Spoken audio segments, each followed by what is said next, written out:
আসসালামু আলাইকুম সবাইকে।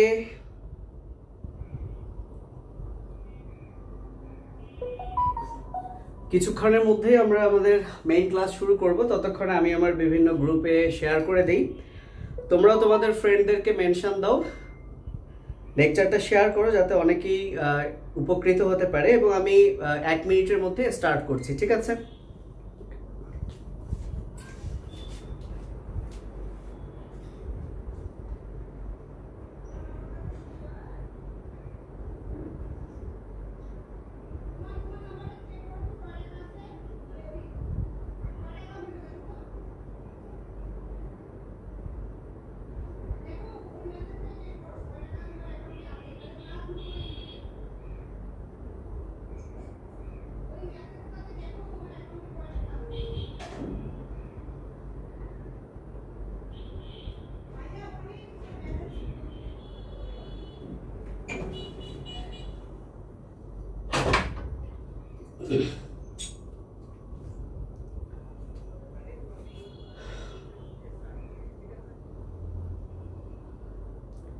লেখাগুলো কি ছোট ছোট আসছে না স্পষ্ট দেখা যাচ্ছে একটু জানাও তো।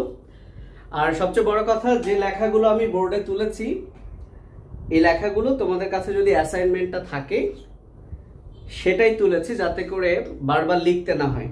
ওকে, আমি একটু আমার গ্রুপগুলোতে শেয়ার করে দিই ভাইয়া।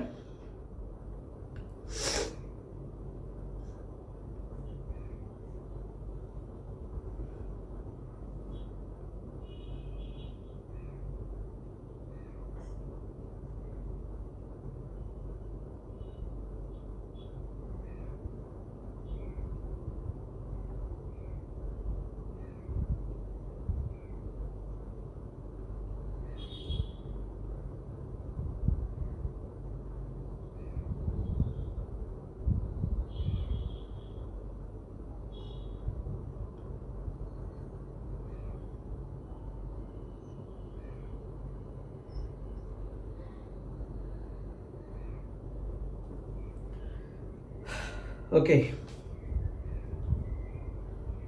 শুরুতে একটু জানিয়ে দাও, হাত তুলো যে তোমরা হোমোলোগাস ক্রোমোজোম, যেহেতু অ্যাসাইনমেন্টে হোমোলোগাস ক্রোমোজোমের ব্যাপারটা আছে, তোমরা এই হোমোলোগাস ক্রোমোজোমের ক্লাসটা করছো কিনা, কারা কারা করছো হাত তুলো। আর যারা যারা করো নাই অন্তত এই ক্লাস শেষে দেখে নিবা। আশা করছি এই ক্লাসেও হয়তো একটু হয়ে যাবে, ঠিক আছে?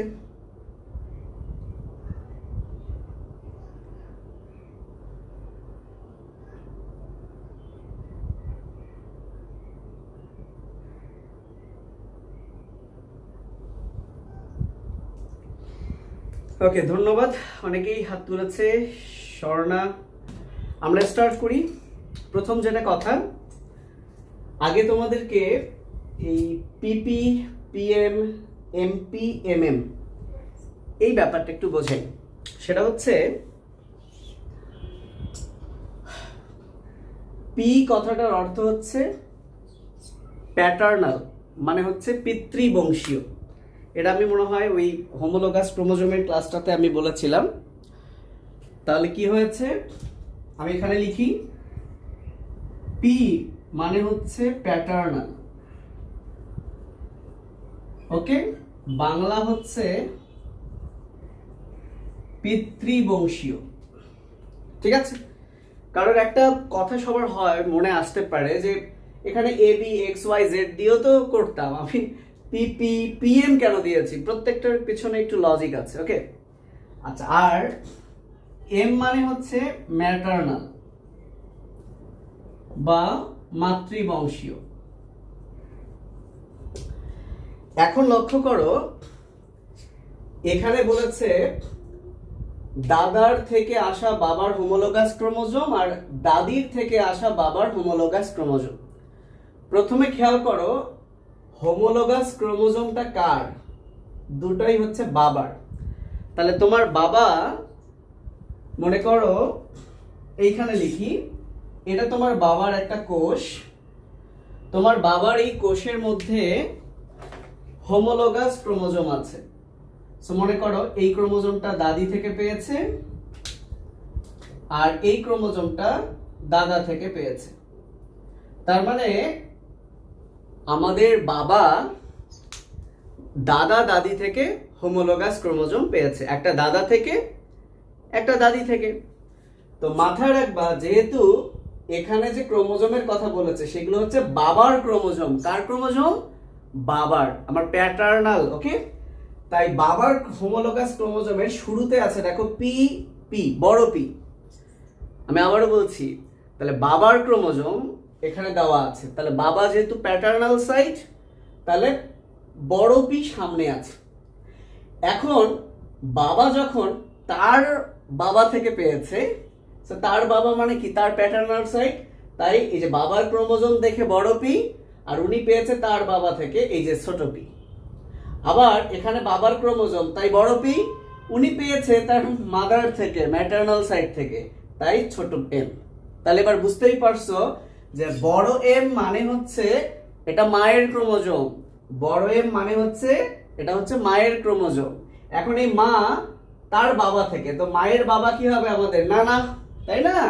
তাহলে মা যখন তার বাবার থেকে পেয়েছে, সো মায়ের প্যাটার্নাল সাইড থেকে পেয়েছে, তাই মায়ের ক্রোমোজোম এম, আর প্যাটার্নাল থেকে পেয়েছে পি।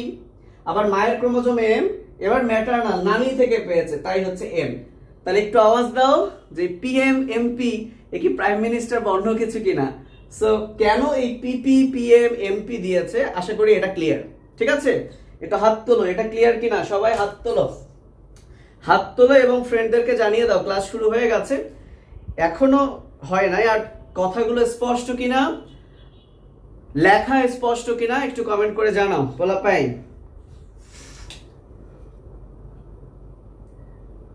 বলো পিপি পিএম বুঝছো কিনা, নাহলে আমি আরেকবার বলবো। যেমন শ্রীরাম পোদ্দার বলেছে আরেকবার। আরেকবার বলতে আমি বোঝাচ্ছি বাবার ক্রোমোজোম, তাই বাবা মানে হচ্ছে প্যাটার্নাল পি, তাই বাবার ক্রোমোজোমের শুরুতে বড় পি, মায়ের ক্রোমোজোমের শুরুতে বড় এম। এখন বাবা তার বাবা মা থেকে ক্রোমোজোম পায়, কারণ হোমোলোগাস ক্রোমোজোমের একটা আসে বাবা থেকে, একটা আসে মা থেকে। তো বাবা যখন তার বাবা থেকে পায়, তখন এই বাবা মানে প্যাটার্নাল, তার বাবা থেকে পেয়েছে আরেকটা পি। বাবা যখন তার মা থেকে পায়, তাহলে বাবার ক্রোমোজোমটা পি, তার মা থেকে পেয়েছে এই যে ম্যাটার্নাল ছোট এম। বুঝতে পেরেছো? আর বড় এম মানে এটা মায়ের ক্রোমোজোম। এখন এই হোমোলোগাস ক্রোমোজোমটা বাবার থেকে যদি পায়, মা তার বাবা থেকে যদি পায়, তাই পি, আর মা যদি তার মা থেকে পায়, তাই এম। ঠিক আছে, এটা আমার মনে হয় না যে বুঝতে কোনো সমস্যা আছে। আর এটা না বুঝলেও চলবে, ওইটা বোঝা নিয়ে কিছু নাই। মানে আজকের অ্যাসাইনমেন্টে ওইটা নিয়ে কোনো কথা নাই, কিন্তু অনেকের মাথায় তো ঘুরপাক খায় যে এক্স ওয়াই দিতে পারতো, পিএম কেন? সো পিএম আপনা আপনি আসে নাই, পিএম আসার লজিক হচ্ছে এইটা। এখন আসলে তোমাদেরকে কি করতে হবে? সো অন্যান্য ফিজিক্স কেমিস্ট্রিতে দেখা যাচ্ছে যে উত্তর বলে দিচ্ছে, লিখে দিচ্ছে। সো এখানে তো উত্তর বলে দেওয়ার কিছু নাই, এখানে তোমরা টস করবা, কয়েন টস করবা, যা পড়বে সেই অনুযায়ী তুমি বিন্দাস লিখে দিবা, তাই না ভাইয়া? ওকে, তাহলে এখানে কি করতে হবে লক্ষ্য করো। এইখানে বাবার হোমোলোগাস ক্রোমোজোমের একটা চার্ট দিয়েছে, এ বাবা তার বাবা এবং তার মা থেকে পেয়েছে। তাহলে আমরা চলে যাই আজকের যে সকালবেলার ক্লাসের ঘটনাটাতে, আমরা একটু চলে যাই। আমি শুরু করে দিলাম আমার লেকচার। ওকে, আমি আজকে শুরু করে দিলাম। এখন খুব মনোযোগ, আমি এতক্ষণ পিএম বোঝালাম, আমি এই জায়গাটুকু বেছে নিয়েছি লেখার জন্য। হ্যাঁ, মনোযোগ দাও। তো লক্ষ্য করো, আমি বলেছিলাম এইটা যদি, এটা একটা হোমোলোগাস ক্রোমোজোম, রাইট? এটা একটা হোমোলোগাস ক্রোমোজোম। তো মনে করি এটা বাবার হোমোলোগাস ক্রোমোজোম, এবং বাবা এই হোমোলোগাস ক্রোমোজোমের এইটা পাইছে দাদা থেকে, আর এই ক্রোমোজোমটা পাইছে দাদি থেকে। ঠিক আছে, ওকে।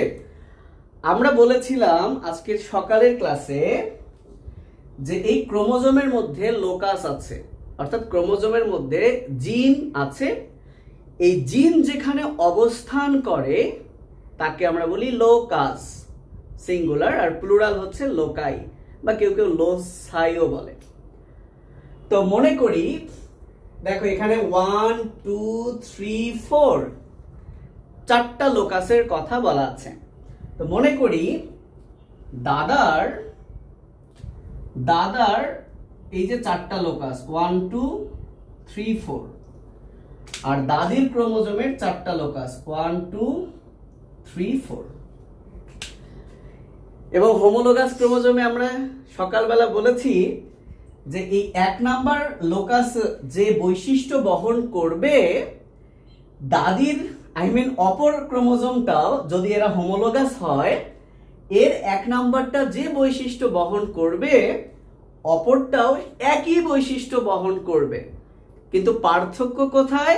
যেমন আমি বলেছিলাম যে এটাও উচ্চতার জন্য দায়ী থাকবে, এটাও উচ্চতার জন্য দায়ী থাকবে, কিন্তু হতে পারে এইটা লম্বা এইটা খাটো, অথবা এইটা খাটো এইটা লম্বা। একটু লাইট ব্রেক দাও, জাহিদ অ্যাক্সিডেন্ট করছে, পাসপোর্টের মোড়ে আছে। ওর এখন কি যে অবস্থা আমি তো বুঝতে পারতেছি না। জাহিদে ফোন দিল, তুমি একটু তোমাকে জাহিদে বলো।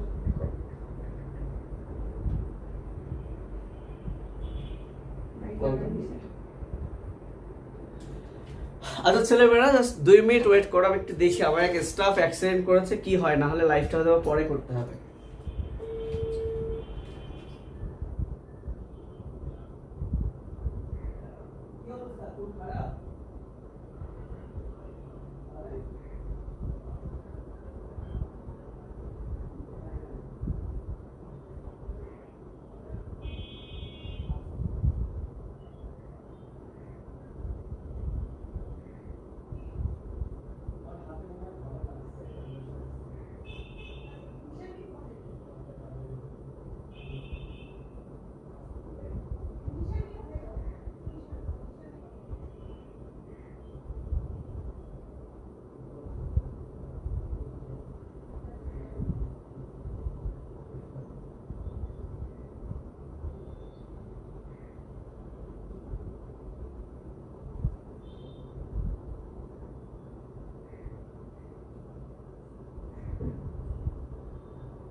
ওকে ছেলেমেয়েরা, দেখি তোমাদের আপুকে পাঠায় দিই আমার যাও। হ্যাঁ নিশান, ভাই নিশান কই, কোথায় আপনারা, কোন জায়গায়? একটু উপকার করেন না ভাই, আমি ক্লাসে ঢুকছি তো, মানে জাহিদ অ্যাক্সিডেন্ট করছে বুঝছেন, ওর মনে হয় হাত ভেঙে গেছে কিনা, ও এখন এই পাসপোর্ট অফিসের ওখানে বসে আছে বুঝলেন, পাসপোর্ট অফিসের ওখানে একটু যান না ভাই প্লিজ, ও অ্যাক্সিডেন্ট করছে, অন্যাও যাচ্ছে, আমি একটু পর আসছি, ওকে ফোন দেন একটু জাহিদ প্লিজ ভাই। ঠিক ওকে, আচ্ছা আমি ক্লাসটা শেষ করেই যাই, তাহলে আমি চলে আসছি, ঠিক আছে ক্লাস শেষ করেই যাই, ওখানে তোমাদের অপূর্ব ভাই নিশান আমার ওয়াইফ যাচ্ছে, আমি একটু দ্রুত শেষ করে যাই, ওকে, না হলে আবার পরে টাইম পাবো না। তাহলে আমরা কোথায় ছিলাম? ওকে চলে আসো, স্টার্ট করছি। তাহলে আমরা এই জায়গাটা, হ্যাঁ জাহিদ ওই যে তোমার অপূর্ব ভাই আর নিশান যাচ্ছে ওখানেই আছে, হ্যাঁ, আর অন্যাও যাচ্ছে, আমি আসছি ক্লাসটা শেষ করে আর কয়েক মিনিট।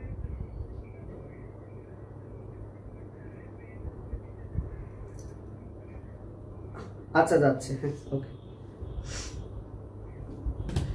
আচ্ছা তো লক্ষ্য করো, বোঝো কিন্তু ভাই, আমি এখন বলে দিলাম এই তোমরা এইখানে এটা লেখো এখানে এটা লেখো, হয়ে গেল, কিন্তু কিন্তু তুমি যদি বুঝে বুঝে লেখো ভাই, তোমার মধ্যে একটা শান্তি শান্তি ভাব চলে আসবে।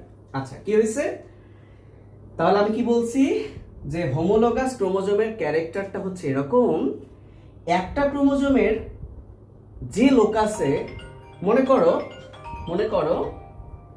মনে করো এই 1 নাম্বার লোকাস, এটা যে বৈশিষ্ট্য বহন করবে ওই ক্রোমোজোমের সেম লোকাস একই বৈশিষ্ট্য বহন করবে।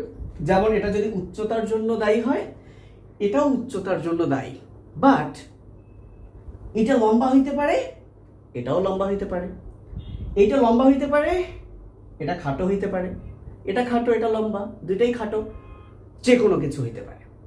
এবং খেয়াল করো যেহেতু বাবা দাদা থেকে পাইছে,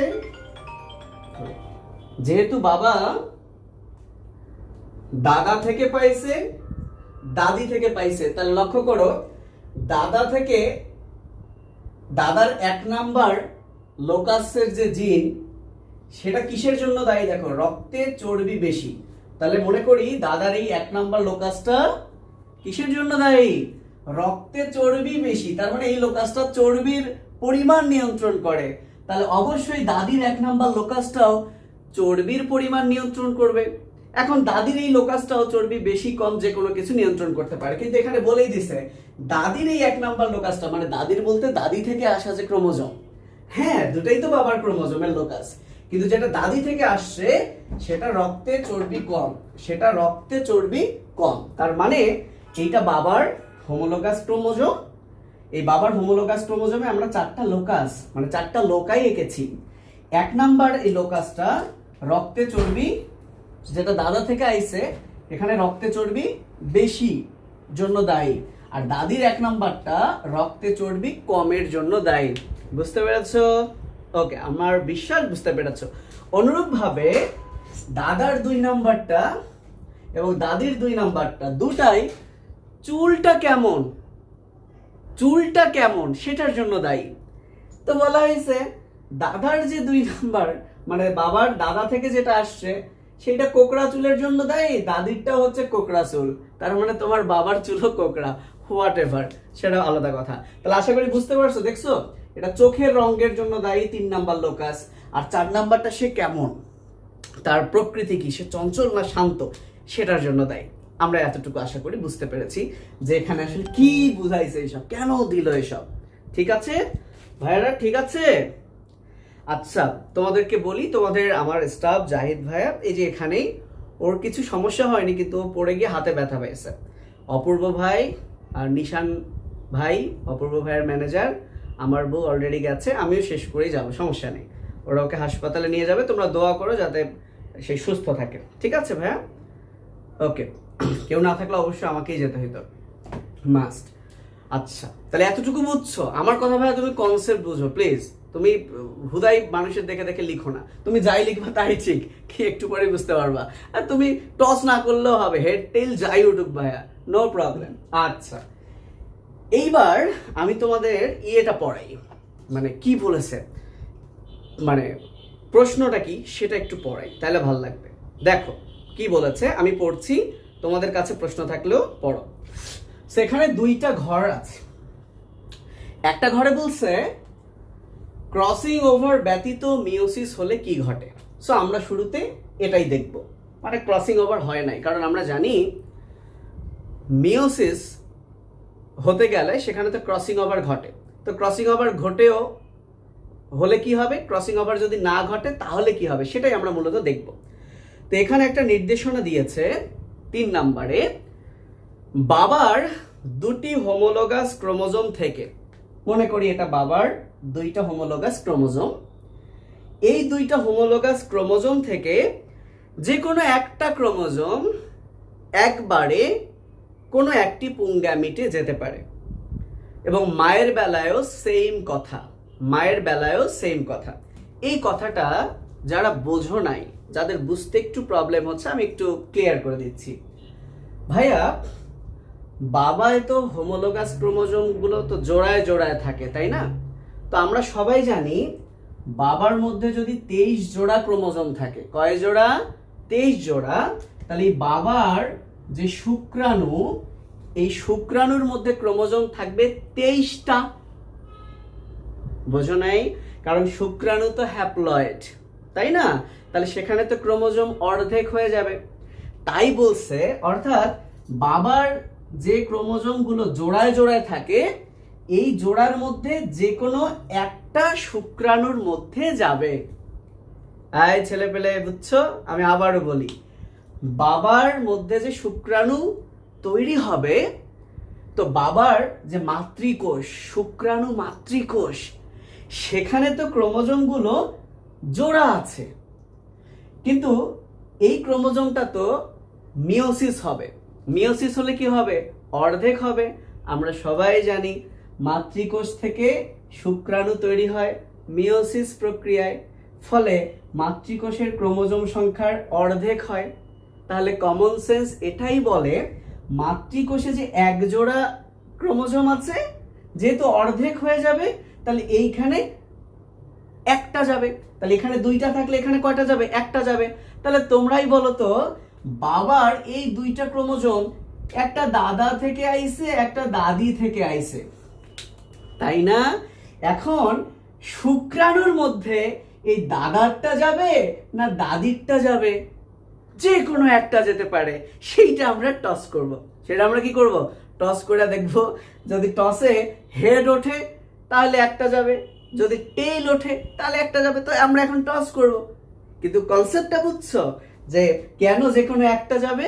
কারণ আমরা জানি মাতৃকোষ থেকে যখন গ্যামেট তৈরি হয় তখন মিওসিস হয়, ফলে এখানে অর্ধেক সংখ্যক ক্রোমোজোম হয়। তার মানে এখানে যা ছিল তার অর্ধেক যাবে, তাহলে এখানে দুইটা থাকলে যে কোনো একটা যাবে। এখন কোনটা যাবে, দাদারটা না দাদিরটা? টস করব। বুঝতে পারছো? এবং মায়ের বেলায়ও সেম কথা। যদি এই দুইটা মায়ের ক্রোমোজোম হয় তাহলে মায়ে যখন ডিম্বাণু হবে, ডিম্বাণুতে অর্ধেক যাবে, তাহলে মায়ের এই দুইটার মধ্যে যে কোনো একটা যাবে ডিম্বাণুতে। তাহলে মায়ের বাপেরটা থেকে যাবে, মানে নানারটা যাবে না আমাদের নানিরটা যাবে, সেটাও আমরা টস করব। চলো আমরা এখন টস করি। তাহলে তোমরা বুঝছো যে কেন এই যে কোনো একটা যাবে, এই ব্যাপারটা বুঝছো? একটু কমেন্ট করো ভাইয়া, কমেন্ট করো প্লিজ, একটু কমেন্ট করো, বুঝছো কিনা একটু কমেন্ট করো সবাই।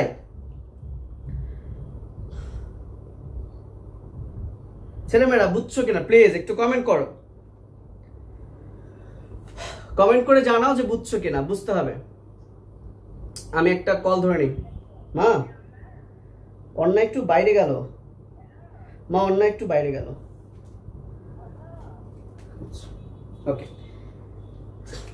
ঠিক আছে পোলাপাইন, আমাকে জানিয়ে দাও। ডান, জি ভাইয়া, ভেরি গুড। ওকে, আশা করি বুঝতে পারছো। জি ভাইয়া, হাবিবুর, আফরিন, সন্দীপ রায়, তো এই যে জিনিস বুঝলাম না, এখন ক্লিয়ার। ভাই আমার কথা কি বুঝতে হবে, তুমি বুঝলে না তোমার কাছে মনে হবে যে তুমি কাউকে করাও, তাই না? সো দেখে দেখে আমি অ্যাজ এ টিচার তোমাকে বলে দিলাম এই উত্তর এইটা, কোনো লাভ হলো? উত্তরটা কেন হলো? আমি যদি সেই প্রসেসটা বলে দিই তুমি নিজে নিজেই পারবা, এবং তুমি নিজে নিজে অনেকগুলো অ্যাসাইনমেন্ট বানাইতে পারবা। ঠিক আছে? ওকে, তাহলে চলো আমরা টস করি। সো টস করতে কি লাগবে? টস করতে কয়েন লাগবে। সো তার আগে নির্দেশনাগুলো পড়ি, পরের নির্দেশনাটুকু পড়ি। পরে বলেছে কোনটি যাবে, কোনটি যাবে, অর্থাৎ বাবার যে দুইটা হোমোলোগাস এর মধ্যে একটা তো শুক্রাণুতে যাবে, কোনটা যাবে? তুমি কি তোমার মাতৃকোষ থেকে তুমি কি তোমার বাপেরটা শুক্রাণুতে ইচ্ছা করে নিয়ে যেতে পারবা? বা মায়েরটা দেখা গেল যদি এমন হইতো, মনে করো, থাক ওসব না যাই। আচ্ছা চলে আসি। তো কোনটি যাবে তা দৈব চয়নের ভিত্তিতে নির্ধারণ করার জন্য একটা কয়েন টস করতে হবে। তাহলে আমাদেরকে এখন কয়েন খুঁজতে হবে। হায় আল্লাহ, কয়েন আমি নিয়ে আসছি। টসে যদি হেড পড়ে তাহলে পিপি ক্রোমোজোমটি পুংগ্যামেটে যাবে। অর্থাৎ আমরা টস করব, যদি এখন দেখি হেড পড়ছে তাহলে পিপি অর্থাৎ এই দাদারটা চলে যাবে শুক্রাণুতে। আর যদি টসে টেইল পড়ে তাহলে এই দাদি থেকে যেটা আসছে অর্থাৎ এইটা যাবে শুক্রাণুতে। তো আমরা চলো টস করি। তো আমার কাছে অনেক কয়েন আছে, যেহেতু আমি কয়েন কালেক্টর, তোমাদের একটু কয়েনগুলো দেখাই। এত কয়েন আছে তোমাদের কাছে, তোমাদের একটু আমি কয়েনগুলো দেখাই। আল্লাহ, এগুলো হচ্ছে বাংলাদেশেরই কয়েন, মেলা দেশের কয়েন আছে মনে হয় 70-80টা। তোমরা বাড়িতে বেড়াতে আসলে সবগুলো দেখাবো। এর মধ্যে একটা পছন্দের কয়েন, এই তোমরা জানো যে কয়েনের মধ্যে কোনটা হেড কোনটা টেইল, এটা কি বোঝো? আমি এই কয়েনটা নিই, এইটা নিই, এটা আমার পছন্দের কয়েন, অ্যাঙ্গোলা, এটা হচ্ছে অ্যাঙ্গোলার। ঠিক আছে, আমি এটা নিই। ওকে পোলাপাইন, পোলাপাইন, যারা জানে না কয়েনের হেড বলে কাকে, কয়েনের টেইল বলে কাকে, তাদেরকে শিখায় দেই। প্রত্যেকটা কয়েনের মধ্যে তুমি দেখবা এটা কয় টাকার কয়েন সেটা লেখা আছে। যেমন এখানে 20 লেখা আছে। সো যেখানে এটা কয় টাকার কয়েন, 1 টাকা, 2 টাকা, 5 টাকা, 10 টাকা, 20 টাকা, ওই সংখ্যাটা লেখা থাকবে, সেটা হলো টেইল। আই পোলাপাইন, পোলাপাইন, এটা হচ্ছে টেইল। তাহলে এই কয়েনটার যে পোর্শনটা তোমরা দেখতে পাচ্ছ 20, এটা হচ্ছে টেইল। আমি ঘুরিয়ে ফেলি, এই যে এইখানে কিন্তু কোনো টাকা, এটা কয় টাকা সেটা লেখা নাই, এটা হচ্ছে হেড। এবং কাকতালীয়ভাবে মিলে গেছে, এখানে একটা হেড আছে। সো হেড মানে যে একটা হেড থাকবে তাই হেড, তা কিন্তু না, এখানে শাপলা শালুকও কিছু থাকতে পারে ভাইয়া। এই তো অনেকে নিতে যাচ্ছে, এই নজর দিও না, এই কয়েন আমার একটাই, এই যে দেখো অ্যাঙ্গোলা লেখা আছে। তো চলো আমরা টস করি পোলা পাইন, চলো আমরা টস করি। রেডি রেডি রেডি, বিসমিল্লাহ। ঘুরছে, এই কি উঠছে, কি উঠছে দেখো, হেড উঠছে, দেখো দেখতে পারছো কিনা আমি জানি না, এটা হেড, এটা হেড, বিশ্বাস না করলে নাই, হেড উঠছে। তাহলে হেড উঠলে কি হবে, হেড উঠলে দাদারটা যাবে শুক্রাণুতে। তাহলে দাদারটা গেছে, দাদারটা হচ্ছে কালো, তাহলে শুক্রাণুতে দাদারটা গেছে। কি মজা, শুক্রাণুতে দাদারটা গেছে। তাহলে চলো তো দেখি ডিম্বাণুতে কারটা যায়। ডিম্বাণুতে এই নানারটা যাবে না নানিরটা যাবে, অর্থাৎ মায়ের মধ্যে যে ডিম্বাণু তৈরি হবে, সেই ডিম্বাণুর মধ্যে মা যে তার বাবা থেকে পাইছে এবং তার মা থেকে পাইছে, সেটা কোনটা যাবে। একইভাবে হেড এবং টেইল, হেড এবং টেইল। সো আমি আরেকবার, কি উঠছে 20। আমি জানি না তোমরা দেখতে পাচ্ছ কিনা, আমাকে বিলিভ করো, এটা হচ্ছে 20। তার মানে টেইল উঠছে। তাহলে টেইল উঠলে মায়ের ডিম্বাণুতে, তাহলে এটা মনে করি ডিম্বাণু, এটা হচ্ছে ডিম্বাণু, ঠিক আছে। তাহলে ডিম্বাণুতে নানির থেকে যাবে, তাহলে নানির থেকে যাবে। সো নানিটাকে আমি লাল বানিয়ে দিই, নানি হচ্ছে লাল, নানি হচ্ছে লাল। তাহলে আমরা মনে রাখবো। তাহলে দেখো নানি থেকে নানির যে ক্রোমোজোমটা মায়ের কাছে গেছে, সেটাই মায়ের ডিম্বাণুতে গেল। আবার বাবার শুক্রাণুতে দাদা থেকে যেটা বাবা পাইছিল সেটা গেছে। একটা জিনিস কি বুঝতে পারছো ভাইয়া, আমাদের যে লক্ষ কোটি কোষ, আমাদের কোষ কত জানো, 10⁻14। তাহলে গণ কত ট্রিলিয়ন, 100 ট্রিলিয়ন মেবি। প্রত্যেকটা কোষে আমরা আমার বাবা মাকে ধারণ করছি। কি মজার না বলো? এই মজার কি না? অবশ্যই মজার। আমাদের প্রত্যেকটা কোষের মধ্যে 23 জোড়া করে ক্রোমোজোম আছে, আমাদের প্রত্যেকটা কোষের মধ্যে। এই যে চামড়া উঠালাম, এই চামড়ার মধ্যে যত কোষ আছে, প্রত্যেকটা কোষের মধ্যে 23 জোড়া ক্রোমোজোম আছে। এর 23টা বাবার, 23টা মায়ের। তাহলে আমাদের প্রত্যেকটা সেল আমরা কিন্তু জন্ম থেকে মৃত্যু পর্যন্ত আমাদের বাবা মাকে ধারণ করছি। কি মজার না ব্যাপারটা? এবং আরো মজার হচ্ছে, তাহলে আমাদের পুরো শরীর জুড়ে আমাদের বাবা মা আমাদের সাথে মিশে আছে, তাই না? কত টান তাহলে বাবা মার প্রতি আমাদের থাকবে। দ্বিতীয় হচ্ছে যে প্যাটার্নিটি টেস্ট করে না। তাহলে দেখো তো ভাইয়া, আমার বাপ কে, এটা কি খুঁজে পাওয়া খুব কঠিন? কখনোই কঠিন না, কারণ আমার প্রত্যেকটা কোষের মধ্যে আমার বাবার ক্রোমোজোম তো প্যাটার্ন আছে। তাহলে অবশ্যই বাবার সাথে ম্যাচিং করলেই আমি কার ছেলে বা আমার বাবাকে বুঝতে পারবো। আচ্ছা, তো চলো চলো চলো এবার আসা যাক ইনস্ট্রাকশন পড়ি। চলো কি বলছে, ইনস্ট্রাকশন পড়ি, চলো ভাইয়া কি বলছে। ওকে, 4 নম্বরে বলছে আবার কয়েন টস করতে হবে। আমরা কিন্তু আবার কয়েন টস করছি। এবার হেড পড়লে এমপি ক্রোমোজোমটি স্ত্রী গ্যামেটে যাবে, কিন্তু আমাদের টেইল পড়ছিল, তাহলে এমএম ক্রোমোজোমটি স্ত্রী গ্যামেটে গেছে। 5 নাম্বার কি বলছে, 2 গ্যামেট থেকে 3 এবং 4 নং ধাপে, এই যে আমরা যে টস করলাম না, 2 বার টস করলাম। প্রথমবার টস হচ্ছে 3 নাম্বার ধাপ, পরের বার টস করলাম এটা 4 নাম্বার ধাপ, আর এখন আমি পড়ছি 5 নাম্বার ধাপ। তো 5 নাম্বার ধাপে বলছে 2 গ্যামেট থেকে 3 ও 4 নং ধাপে নির্ধারিত 2টি ক্রোমোজোম একসাথে সন্তানে ডিপ্লয়েড ক্রোমোজোম সেট গঠন করবে। অর্থাৎ মনে করো আমাদের বাবা মা থেকে আমরা হয়েছি, তাহলে বাবার শুক্রাণুতে গেছে দাদারটা, আর আমাদের মায়ের ডিম্বাণুতে গেছে আমাদের নানিরটা। তাহলে এই শুক্রাণু এই ডিম্বাণু মিলেই তো আমরা। তাহলে আমাদের মধ্যে কোন বৈশিষ্ট্যটা আসবে, এই দাদারটা আর এই পাশে এই নানিরটা, অর্থাৎ এইটা আর এইটা, এই দুইটাই কিন্তু আসবে, তাই না ভাইয়া? সেটাই আমরা এখন এখানে লিখব। ওকে, তাহলে কি বলছে, এতে করে পিতামাতা হতে সন্তানে কোন কোন বৈশিষ্ট্য সঞ্চারিত হবে তা পরের পৃষ্ঠায়, এই যে এইখানে যে দুইটা লিখছি এটা হচ্ছে পরের পৃষ্ঠায় বলা ছিল, পরের পৃষ্ঠার উল্লেখিত অ্যাসাইনমেন্টের ছকে রাউন্ড 1-এ পূরণ করতে হবে, রাউন্ড 1-এ লিখতে হবে। তাহলে ভাইয়া দেখো এটা হচ্ছে রাউন্ড 1।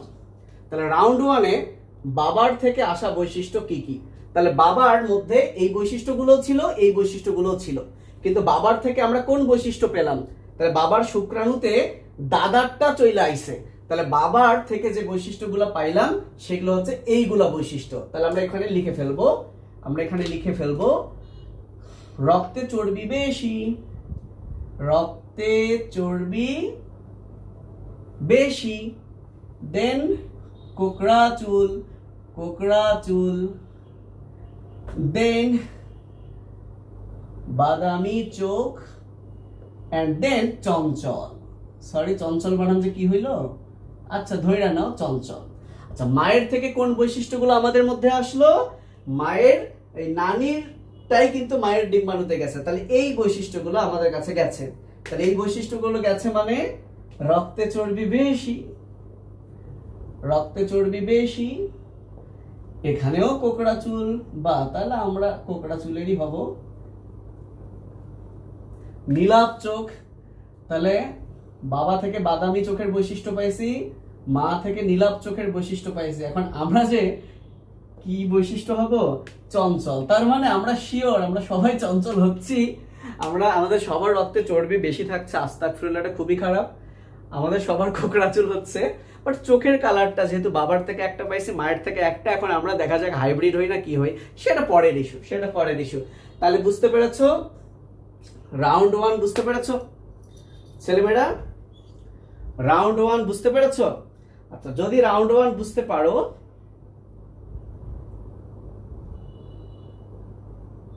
তাহলে এবার আমরা চলে যাব কোথায়, রাউন্ড 2-এ।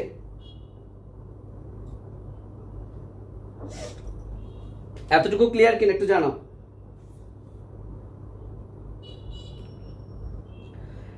ছেলেমেয়েরা এতটুকু ক্লিয়ার কিনা জানাও। Round 1 clear, very good. তাহলে আমরা এখন চলো রাউন্ড 2-এ যাই। সো রাউন্ড 2-এ কি করতে হবে জানো, আবার টস করতে হবে। কয়বার? 2বার। সো প্রথমবার টস করে যদি হেড আসে তাহলে এইটা, টেইল আসলে এইটা, পরের বার টস করে হেড আসলে এইটা, টেইল আসলে এইটা। As simple it is. তাহলে তোমরাই বলো তো, তুমি যদি কিছু না বুঝে ফাঁকি দিতে চাও এই অ্যাসাইনমেন্ট কোনো কিছু, তুমি শালার ভাই টসও করলা না, দুঃখিত কেউ যদি শালার ভাইটাকে খারাপ ভাবে নাও, তুমি যদি টসও করলা না, কিছুই করলা না, তুমি ইচ্ছা মতো এইখানে এইটা নিলা, এইখানে এটা নিলা, কেউ কি জানছে তুমি কি টস করে কি পাইছো? তাহলে অ্যাসাইনমেন্ট মানুষের দেখেও তো লিখতে হয় না রে, তুই যা লিখবি তাই সঠিক, তাই না? তুই এখানে বাপের যে কোনো একটা নিতে পারিস, মায়ের যে কোনো একটা নিতে পারিস, কেউ কিছু বললে টস করে উঠছে যা। কিন্তু আমরা প্রসিজারটা মেনটেন করে কাজগুলো করবো, আমাদের মধ্যে ভালো লাগবে, আমরা বুঝলে আমাদের মধ্যে ভালো লাগবে। তাহলে এখানে তো মানুষের দেখার কিছু নেই, তুমি তোমার মতো করে লেখো। এই যে দেখো, তুমি তোমার মতো করে এখানে একটা বাপের ধরো এইটা নিলা, এবার মায়ের এইটা নিলা, পারো না তুমি? তাহলে আমি যদি তোমাকে লিখে দেই, ধরো আমি যদি একটা অ্যাসাইনমেন্টের সলিউশন দেই, তাহলে এবার আমি বাপের এইটা নিলাম, মায়ের এইটা নিলাম, তোমরা এখন 500 স্টুডেন্ট আমার ওই সলিউশনটা দেখে 500 জনই একই লিখছো, এটা কেমন ভাই? সবার টস একই হয়েছে? 500 জনের টস একই হয়েছে না তো, তোমরা নিজের মতো করে করবা। চলো কথা কম, টস রেডি। প্রথমে এইটা রেডি, আমরা টস করে লিখে ফেলবো। ট্যাংটানা কি আমি দেখি নাই, কি 20 মানে টেইল। তাহলে এটাই আমি লিখে ফেলি এখানে, যাও, কোনো কথা নাই, আমি লিখে ফেলি। তাহলে বাবার থেকে আসা বৈশিষ্ট্য এইটা, তাহলে রক্তে চর্বি কম,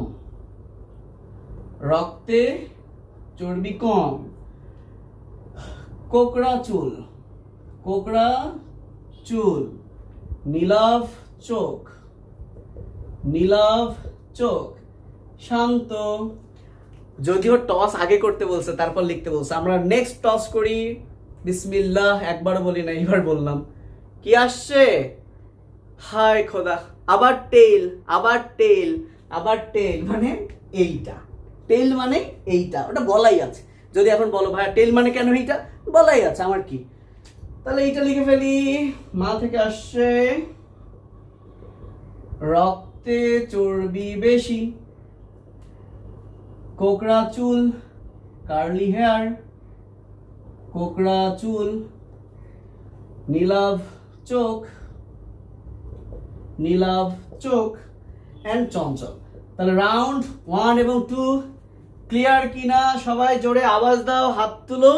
এবং রাউন্ড 1 2 যদি বুঝে যাও, রাউন্ড 3 4 ঠিক একই রকম ভাবে, বাট আগে একটু ক্রসিং ওভার করতে হবে, একটু ক্রস করতে হবে। কি মজা! চলো, ক্রসিং ওভারটা আরো মজার। তোমরা আগে কমেন্ট করে জানাই দাও রাউন্ড 1 2 ক্লিয়ার কিনা, তুমি নিজে নিজে পারবা কিনা।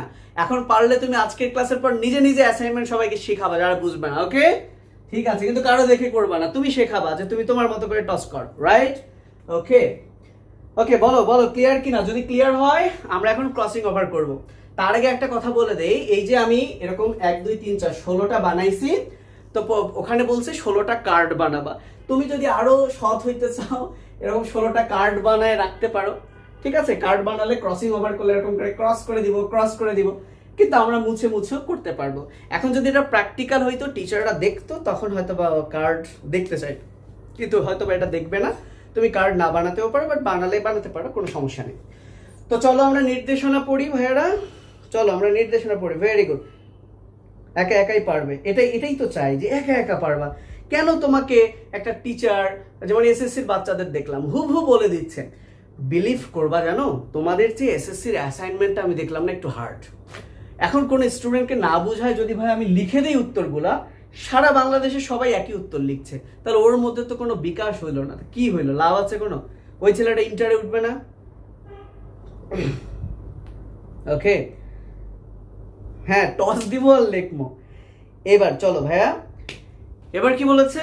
ক্রসিং ওভার সহ মিওসিস হলে কি ঘটে? তাহলে আমরা ইনস্ট্রাকশন গুলো পড়ি। 7 নাম্বার পয়েন্ট, ক্রসিং ওভার আগে ঘটবে, তারপর যে কোনো একটা হোমোলোগাস ক্রোমোজোম গ্যামেটে যাবে।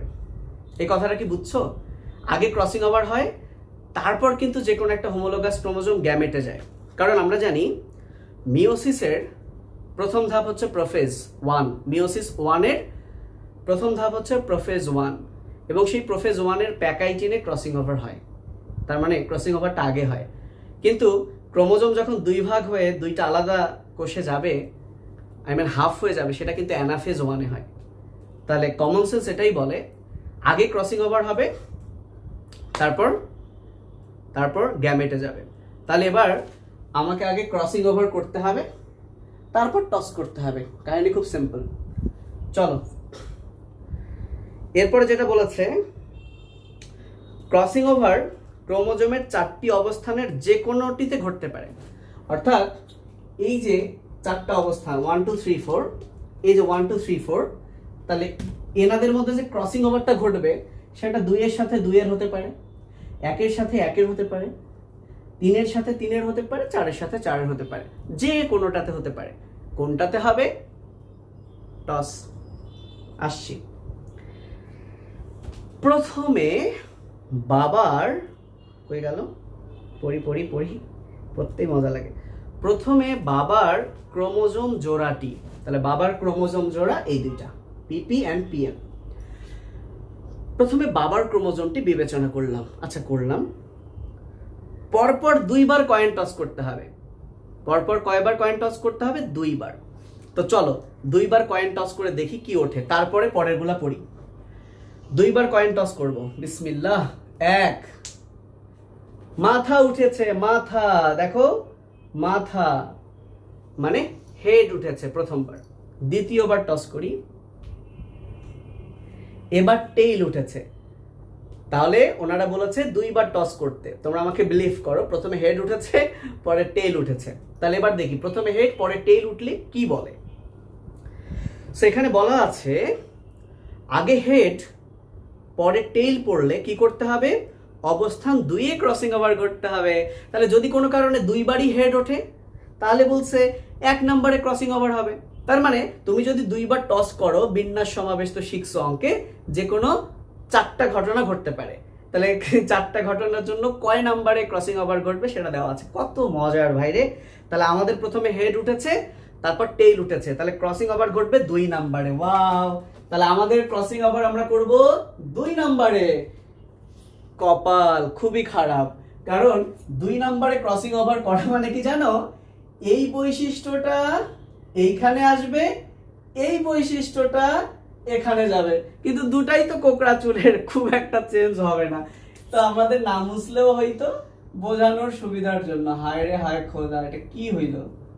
আচ্ছা যাই হোক, কোনো চেঞ্জ হয় নাই আমাদের বৈশিষ্ট্যের, ক্রসিং ওভার কইরাও। অর্থাৎ যদি 3 নম্বরে ক্রসিং ওভার হইতো, তাহলে বাদামি চোখটা এইখানে আসতো, নীলাভ চোখটা এইখানে যাইতো, খুব সিম্পল। কিন্তু আমাদের কপাল এতটাই খারাপ, 2 নম্বরে ক্রসিং ওভার হয়েছে। কোকড়াচুল ইজ এক্সচেঞ্জড বাই অ্যানাদার কোকড়াচুল, রাইট? ছি ছি ছি। আচ্ছা যাই হোক, ক্লিয়ার? ক্রসিং ওভারটা বুঝছো ভাই? খুব কল আসছে, অন্য কেউ? চলো দেখি আমরা 8 নাম্বার। সো 8 নাম্বারের ঘটনাটা কিন্তু আমাদের ঘটানো শেষ। এবারে যেটা বলছে, উপরের 7 ও 8 নং ধাপের অনুরূপে মায়ের হোমোলোগাস ক্রোমোজোমেও ক্রসিং ওভার ঘটাইতে হবে। ওয়াও, আমাদের আবার ক্রসিং ওভার ঘটাইতে হবে এবার মায়ের মধ্যে। এইবার দেখি ভাই কি আসে, এবার দেখি কি আসে। বিসমিল্লাহ। এবার ঘুরে নাই টেংটানা। হেড, ভাইয়া ব্লিফ করো, হেড। নেক্সট, এবারও হেড। কি মজা, 2 বারই কি হেড। তাহলে ইনস্ট্রাকশন কি বলেছে, যদি 2 বারই হেড পড়ে 1 নম্বরে ক্রসিং ওভার ঘটবে, 1 নম্বরে ক্রসিং ওভার ঘটবে। তাহলে মায়ের বেলায় তুমি যখন কার্ড নিবা, এই কার্ডটা এখানে দিবা, এই কার্ডটা এখানে দিবা, কিন্তু এমপি আবার চেঞ্জ করে না। যাই হোক, তাহলে সরি, কেন পুরোটা মুছলাম আমি, এত গাধা কেন, ছি ছি ছি। তাহলে রক্তে চর্বি কম ছিল, বেশি, এখানে শুধু বেশিটা মুছে দিয়ে কম আমরা ক্রসিং ওভার করে ফেলছি। কি মজা, আমরা ক্রসিং ওভার করে ফেলছি। এইবার আমরা যে কাজটা করব ভাইয়া, আমাদের অ্যাসাইনমেন্ট শেষ 1 নাম্বার, তারপর 2 সপ্তাহ রিল্যাক্স, দিব্যি ঘুমাবা, শেষ। 10 নাম্বার, ক্রসিং ওভার ঘটার ফলে পরিবর্তিত ক্রোমোজোম সমূহ থেকে 3 আর 4 নাম্বার ধাপের অনুরূপ। মনে পড়ে 3 আর 4 নাম্বার কি ছিল? টস করে যদি দেখি হেড উঠছে, হেড উঠা মানে প্রথমে বাবারটা দেখবো, যদি হেড ওঠে বা টেইল ওঠে তাহলে এইটা অথবা এইটা, তারপর টস করে যেটা উঠবে এইটা অথবা এইটা। তার মানে এখন আগেরটার মতো এইখানে যেটা লিখছি হেড টেইল করে সেইভাবেই লিখবো, শুধুমাত্র এটাতে আমার ক্রসিং ওভারের জন্য আবার 2 বার করে টস করতে হয়েছে। চলো দেখাই। টস করে উঠছে হেড, ছেলেমেয়েরা টস করে উঠছে কি হেড, টস করে উঠছে হেড। তার মানে প্রথমে বাবারটা নিতে হবে, টস করে হেড উঠছে মানে এইটা এই বাবার থেকে আসা বৈশিষ্ট্য, রাউন্ড 3 তে লিখতে হবে। তাহলে রক্তে চর্বি বেশি, কোকড়া চুল, বাদামি চোখ, চঞ্চল। তাহলে এবার আবার টস করব, করে এবার মায়েরটার কোনটা যাবে, হেড উঠলে এখান থেকে যাবে, টেল উঠলে এখান থেকে। টস, টেল উঠেছে, তাহলে মায়ের এইটা চলে যাবে এইখানে। তাহলে রক্তে চর্বি কম, কোকড়া চুল, নীলাভ চোখ এবং চঞ্চল। আরো 2 বার টস, এবার রাউন্ড 4 এ লিখতে হবে। সো আবার 2 বার টস করব, করে হেড উঠলে এখান থেকে, টেল উঠলে এখান থেকে, বাবার বৈশিষ্ট্য। নেক্সট টসে হেড উঠলে এখান থেকে, টেল উঠলে এখান থেকে। সো আর 2 বার টস করি।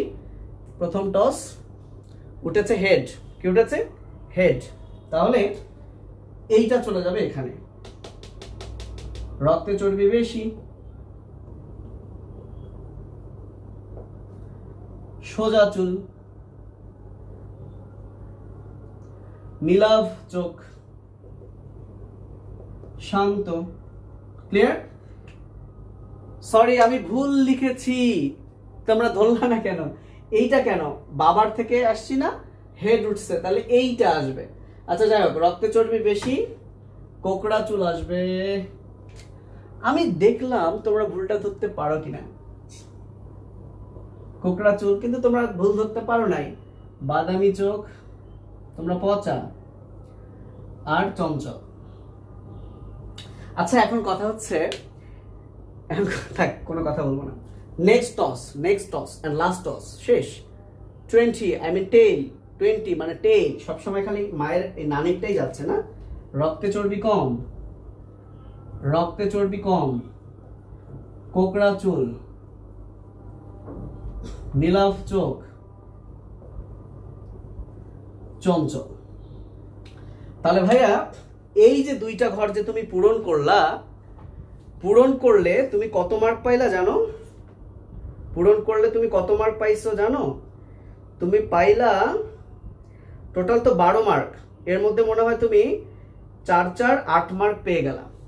তাহলে এই দুইটাতে তুমি 4-4-8 মার্ক পেয়ে গেলা, কারণ তুমি সবগুলোই লিখছো। এখন অ্যাসাইনমেন্টে আরেকটা কথা বলছে কি জানো? ক্রসিং ওভার হওয়া লাস্ট আমি একটু দেখাই। এই যে এই ঘরে মার্কগুলো দিতে হবে, তো তোমরা আসলেই দেখতে পাবা কি না? এই যে ক এবং খ এই দুইটাতে তুমি 4-4 পাইছো, কারণ তুমি 4টা ঘরই গ্রহণযোগ্যভাবে পূরণ করতে পারছো। তাহলে 4-4-8 মার্ক পেয়ে গেলা। এই যে 4-4-8, তাহলে স্কোর তোমার 4-4 হয়ে যাবে 8। এখন গ নাম্বারটা কি বলছে চলো দেখি। গ নাম্বারে বলছে ক্রসিং ওভার হওয়া এবং না হওয়ার ফলে জিনগত বৈচিত্র্যের কি পার্থক্য হয় তা উল্লেখ ও ব্যাখ্যা করা। এবং 4 মার্ক কখন পাবো? যদি পার্থক্যের উল্লেখ ও ব্যাখ্যা উভয়ই গ্রহণযোগ্যভাবে করতে পারি। তাহলে দেখো ভাইয়া, যখন ক্রসিং ওভার হয়নি তখন কিন্তু আমরা সরাসরি দাদার থেকে যে বৈশিষ্ট্যগুলো সেটাই পেয়েছি, আর কি বলে দাদা বা দাদির মধ্যে যে কোনো একটা পেয়েছি, আর মায়ের নানা মানে আমাদের নানা নানি থেকে যে কোনো একটা পেয়েছি। কিন্তু ক্রসিং ওভার হওয়ার ফলে এই বৈশিষ্ট্যটা কিন্তু চেঞ্জ হয়ে গেল। বুঝতে পারছো? তাহলে আজকে যদি ক্রসিং ওভার না হতো তাহলে এই বৈশিষ্ট্যটা চেঞ্জ হইতো না। চেঞ্জ না হলে এখানেও হয়তো বা, যদি ধরো রক্তে চর্বি এখানে কম ছিল বেশি, এখানে কি ছিল বেশি, তাই না? তাহলে ক্রসিং ওভার যদি না হতো তাহলে নানির থেকেই কিন্তু এই জায়গায় আসছে, তাহলে আজকে যদি ক্রসিং ওভার না হইতো তাহলে এই বাচ্চাটার রক্তে চর্বি বেশি থাকতো। তাহলে ক্রসিং ওভার হওয়ার কারণে জিনের একটা পরিবর্তন হয়েছে বিধায় এখানে দেখো বৈশিষ্ট্যটা কিন্তু চেঞ্জ হয়েছে, ফলে রক্তে চর্বিটা কি কমে আসে। সো এভাবেই কিন্তু তোমাকে ব্যাখ্যা করতে হবে ক্রসিং ওভারের আলোকে। তাহলে এখানে হচ্ছে 8 মার্ক, আর ওই ব্যাখ্যাটা আলাদা একটা পৃষ্ঠায় তোমাদেরকে করতে হবে। সো পোলাপাইন, অনেক সময় নিলাম, তোমরা একটু আমাকে জানাও যে বিষয়টা বা কনসেপ্টটা ক্লিয়ার কিনা এবং এই জিনিসগুলো অনেক ইজি কিনা। এটার জন্য বিভিন্ন গ্রুপে মানে এত দৌড়াদৌড়ি চিল্লাচিল্লি হাই কি হবে, এত হতাশ হওয়ার কিচ্ছু নাই ভাই, কিচ্ছু নাই। সো তোমরা একটু রিল্যাক্স কিনা আমাকে একটু জানাও, সব ওকে কিনা আমাকে জানাও। 48 মিনিট হয়ে গেল। তারপরে ভালো যে আমি হোমোলোগাস ক্রোমোজোমটা একটু আগে বুঝাইছিলাম। তারপরে যারা হোমোলোগাস ক্রোমোজোম নিয়ে কনফিউজড আমাদের আগের ভিডিওটা দেখে নিও। ঠিক আছে, একটু হাত তুলো, আর কেমন লাগলো একটু আমাকে জানাও, মানে বুঝছো কিনা আমার কথা, কি তোমরা বুঝছো কিনা। আমার কথা হচ্ছে বুঝতে হবে ভাইয়া, তোমাকেই করতে হবে। আমি কিন্তু মনে হতে পারে এখন পুরো উত্তর দিয়ে দিলাম, কিন্তু আমি কিন্তু টস করে এটা পাইছি। হ্যাঁ, তুমি নিজে টস করে যা পাবা, এবং আমি তো বললামই তুমি যদি টস না করেও হুদাই লিখে দাও তাহলেও হবে। টিচারকে বলবো যে স্যার আমি টস করে পাইছিলাম, কিন্তু নিজে একটু টস করে, এটা একটা গেম টাইপের, খুব মজার। বলো আমাকে একটু কমেন্ট করে জানাও। খুব ইজি, ক্লিয়ার, ভেরি গুড। সবার নাম পড়ি যারা বুঝছে। তানজিদ, মাকসুদা আক্তার, আফিয়া, জাকারিয়া হোসেন, রুমা, ভেরি গুড। আমিও খুশি তোমাদের বুঝাইতে পারছি। তাসফিয়া বলছে এখন relax, I have a relax. ঠিক আছে ভাইয়া, একটা ডেমো লিখে দিলে ভালো হয়। কিভাবে লিখবো? হ্যাঁ, সব কিভাবে লিখবা শোনো, তোমাকে তো এইটা লিখতে হবে না, এইটা কিন্তু লিখতে হবে না, তোমাকে লিখতে হবে এইটা, এই দুইটা তো ডেমো দিয়ে দিলাম। এখন কভার পেজ তুমি কিভাবে লিখবা সেগুলো তো দেওয়াই আছে রে ভাই, ওইটা প্রিন্ট করে ওখানে যা নির্দেশনা দিছে। শোনো, তোমরা হয় কি পড়ো না, তোমরা সব সময় না টিচারদের অপেক্ষায় থাকো, লিখে দেন। তুমি একবার কি পড়ছো? একবার যদি পড়ো, তুমি ইন্টারমিডিয়েটে পড়ো, ওগুলো তো তুমি বুঝতে পারবা। আমি বায়োলজির এই কনসেপ্টটা দিলাম, ঠিক আছে? এই বায়োলজির কভার পেজে যা লিখতে হয়, কোড মোড যেভাবে লিখতে হয়, লেখার পর উত্তরের বেলায় এটা একটা ঘর তুমি পূরণ করছো, এন্ড ফাইনালি তুমি কি করবা? ওই যে ক্রসিং ওভার হওয়ার কারণে যে জিনগত চেঞ্জটা আসলো সেটা সুন্দর করে পরীক্ষার খাতায় যেভাবে প্রশ্নের উত্তর লেখো সেইভাবে আরেকটা লিখে ফেলবা। এই 3টা তোমার কাজ, এবং টিচার এই 3টা কাজ দেখে এটা যদি ঠিকঠাক হয় তোমাকে 4 দিবে, এটা ঠিকঠাক হয়েছে তোমাকে 4 দিবে 8, আর ওইটার উপর ভিত্তি করে তার মানে কি এইখানে তুমি অ্যাসাইনমেন্ট 8 পাচ্ছই 100%, আর ওইখানে তুমি লিখলেই 3 3.5 তো পাবা, আর টিচার এমনিতেই 4 দিয়ে দিবে, তার মানে এই অ্যাসাইনমেন্ট 12তে তুমি 12 এমনিতেই পাবা। Have a relax. ঠিক আছে ভাইয়া? ঠিক আছে। আর তুমি যদি মনে করো ভাইয়া তারপরেও লিখে দেন, দেখবা যে একটু পরেই কতগুলো গ্রুপে এরকম করে লেখা আসবে, সেখান থেকে দেখে দেখে লিখে নিও, কিন্তু কাজগুলো ভাইয়া নিজের মতো করে কইরো, ভাল লাগবে। ঠিক আছে, আল্লাহ হাফেজ। সন্দীপ রায় বলছে কার্ড নিয়ে কি করব? কিচ্ছু করতে হবে না, তুমি কার্ড না বানালেও হবে, তুমি এভাবে খাতায় লিখে টস করলেও হবে। এন্ড তুমি যদি কার্ড বানাতে চাও খুব ভালো, এন্ড টিচার তো কার্ড দেখতে চাইবে না, কারণ এই কাজটা তো তোমাকে বাসায় করে নিয়ে যেতে হবে, তাই না? তুমি কার্ড না বানালেও হবে, এখানে কার্ড না বানা নিয়ে কোনো কাহিনী নাই তো। কার্ড কেন বানাইতে বলছে জানো? ক্রসিং ওভার হলে এই কার্ডটা উপরে দিবা, এই কার্ডটা নিচে দিবা, ক্রসিং ওভার হলে ওই কার্ড উপরে দিবা, এই কার্ড নিচে দিবা, তো তুমি সেটা পেন্সিল দিয়ে লিখলে মুছে উপর নিচ করে দিলা, তোমার তার কার্ডের দরকার পড়ছে না, তাই না? এটা গেমিং সিস্টেমের মতো করে করছে আর কি। আচ্ছা, প্লাবন কুন্ডু বলছে কোশ্চেন কি তুলতে হবে কিনা। আমি ওই সব ইনস্ট্রাকশন পড়ি নাই, যদি কোশ্চেন তুলতে বলা হয় তাহলে অবশ্যই তুলতে হবে। আমি শুধুমাত্র বায়োলজির প্রশ্ন দেখছি এবং আমার কাছে মনে হয়েছে আমি বায়োলজি পড়ায় আমার পোলাপাইনগুলো আছে তাদেরকে একটু রিল্যাক্স দিই, যত আগে তাদেরকে আমি ধারণা দিতে পারবো তারা তত আগে একটু রিলিফ হবে, না হলে এই 2 সপ্তাহ ধরে তারা ঘ্যাস ম্যাচ করবে, দুনিয়ার 14টা গ্রুপে ঘুরবে। সো আশা করছি বায়োলজি নিয়ে আর কোথাও হয়তো বা টেনশন করতে হবে না, তারপরে যদি টেনশন করতে হয় আমারে জানাইও। আর আমার বিশ্বাস আমি একটা তোমাদের কাজ দিচ্ছি, যেহেতু ভাইয়া 50 মিনিটের মতো তোমাদের জন্যই আমি ওপেনলি একটা ক্লাস নিয়ে নিলাম, সো তোমরা অবশ্যই যা বুঝছো এই বুঝে কিভাবে লিখতে হয় তোমরা অ্যাসাইনমেন্ট লিখা, মানে একটা রাফ লিখা তোমরা ভাইয়া গ্রুপে পোস্ট করো, ঠিক আছে? তাহলে এতে করে সবার উপকার হবে ইনশাআল্লাহ। সো ঠিক আছে, ভালো থেকো, আল্লাহ হাফেজ, আসসালামু আলাইকুম, টাটা, বাই বাই।